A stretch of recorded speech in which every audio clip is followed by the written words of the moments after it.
En esta primera edición de Noticias nos ocupamos de la vacunación en la República Argentina. Nos vamos al móvil. Exactamente, nos vamos al móvil con Florencia Rodríguez.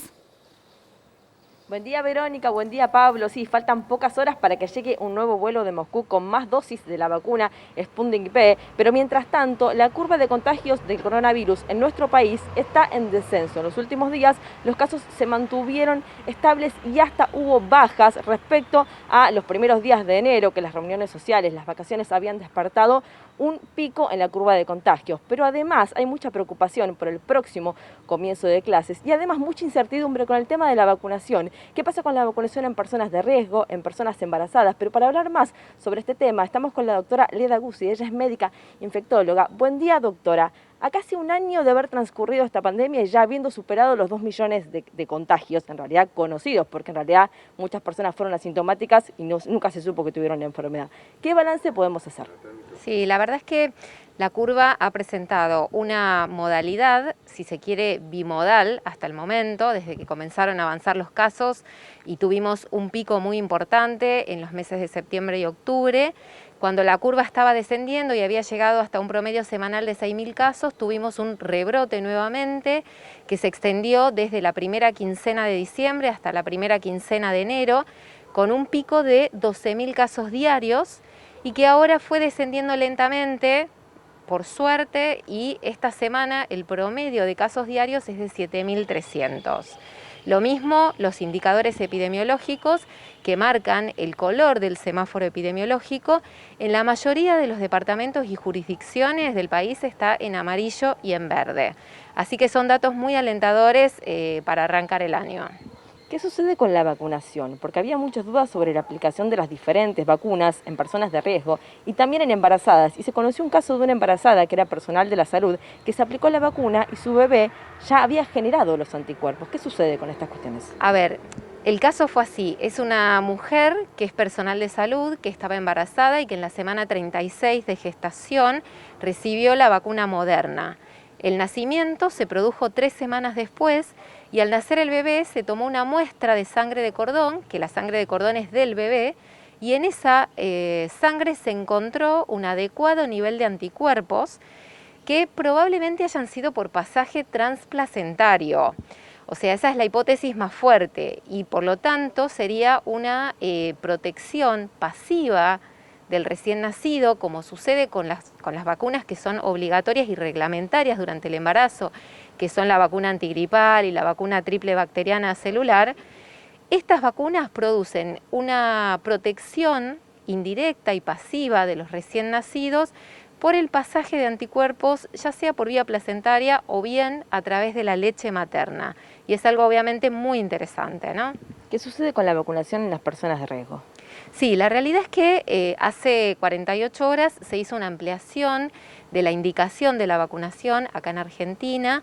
Esto fue a partir de una recomendación de la CONAIN y con el apoyo de sociedades científicas y de expertos, incluso externos al Ministerio de Salud, que vieron la posibilidad de riesgo sobre beneficio ampliar la indicación de vacunación a ciertos grupos específicos. Entiéndase, embarazadas, mujeres amamantando e inmunodeprimidos, ¿sí? Siempre y cuando estos pacientes se encuentren dentro de la población objetivo de vacunación. Es decir, la población objetivo en Argentina en este momento son 2 grupos, ¿sí? El personal expuesto al SARS-CoV-2, personal estratégico, que es personal de salud, fuerzas de la seguridad, docentes y no docentes, y el segundo grupo de población objetivo son personas mayores de 60 años y personas con factores de riesgo, o sea, menores de 60 con factores de riesgo, como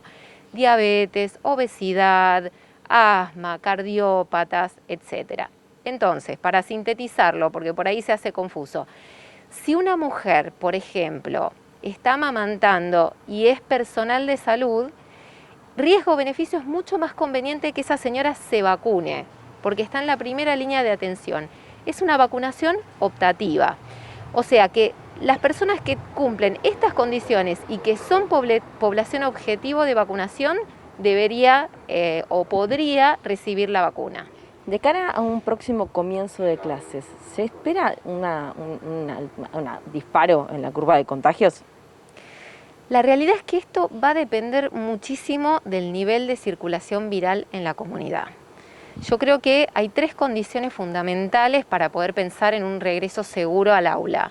La primera es que el nivel de circulación viral comunitario sea bajo, y eso por suerte está sucediendo en este momento y tenemos que hacer esfuerzos para consolidar esta situación en los próximos días que quedan. El segundo es que existan un adecuado protocolo de mitigación de riesgo, o sea, es clave que cada establecimiento, que cada jurisdicción, y por supuesto, estas son normas nacionales conocidas ya por todos, ¿no? Pero que estos protocolos de mitigación de riesgos se cumplan estrictamente. Entiéndase el uso del barbijo en los niños o tapabocas, la distancia social de más de 1,5 metros dentro del aula y fuera del aula también, el lavado de manos, los protocolos de acción ante un eventual caso positivo dentro del establecimiento, etcétera, etcétera. Y la tercera pata, que no es menor, es el compromiso social. O sea, si nosotros como sociedad no nos comprometemos, la comunidad de padres no nos comprometemos en mantener las medidas de cuidado necesarias para sostener este nivel bajo de transmisión comunitaria, la realidad es que la presencialidad puede durar poco. Entonces, necesitamos un compromiso social conjunto para que esto pueda funcionar bien. Pablo, Verónica, la doctora los escucha. Doctora, buen día.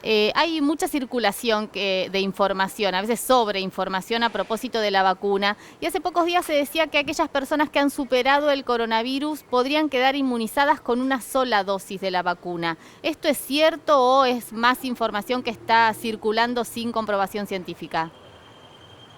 Hay algunos estudios que habrían demostrado que en las personas que ya padecieron la infección y que por lo tanto desarrollaron una inmunidad humoral y celular, es decir, anticuerpos y células específicas, podrían eventualmente lograr o alcanzar esa inmunidad robusta que da la inmunización con una sola dosis de vacuna. De todas formas, en Argentina el lineamiento técnico por el momento es que el esquema sea completo, con las 2 dosis. Doctora, una consulta. Se está trabajando en esta cuestión, ¿no? ¿Verdad? Usted hacía hincapié en la importancia, por supuesto, de las 2 dosis. Son todas las vacunas, tanto la Sputnik como el resto de las vacunas, son 2 dosis. Se está trabajando en lo que respecta, por ejemplo, ¿no?, la primera vacunación con la Sputnik V y la segunda vacunación, es decir, 21 días después, con AstraZeneca. ¿Podría suceder eso? ¿Podría resultar esto? ¿Se está trabajando justamente sobre la importancia de una vacunación mixta, es decir, 2 vacunas diferentes?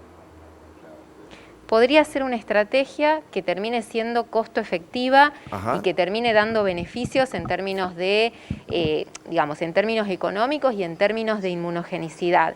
Hay que saber que, una mirada epidemiológica en medio de una pandemia requiere de una inmunización de la mayor cantidad posible de la población. Entonces hay muchos países del mundo que han optado por una estrategia de vacunar con la primera dosis en forma masiva y diferir la utilización de una segunda dosis para cuando realmente se haya alcanzado ya una vacunación importante, un porcentaje importante de vacunación en la población.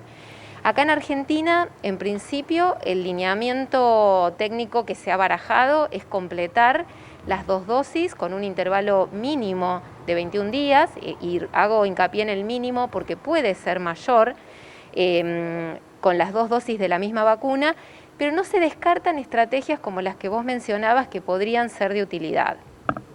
Gracias, doctora. Ha sido un placer dialogar con usted. Florencia. Bueno, buenos días. Buenos días. Muchas gracias, doctora. Bueno, destacaba así que de cara a un próximo comienzo de clases es necesario que en todos los establecimientos se respete el protocolo para evitar que la circulación del virus aumente. Volvemos a ustedes. Gracias, Florencia.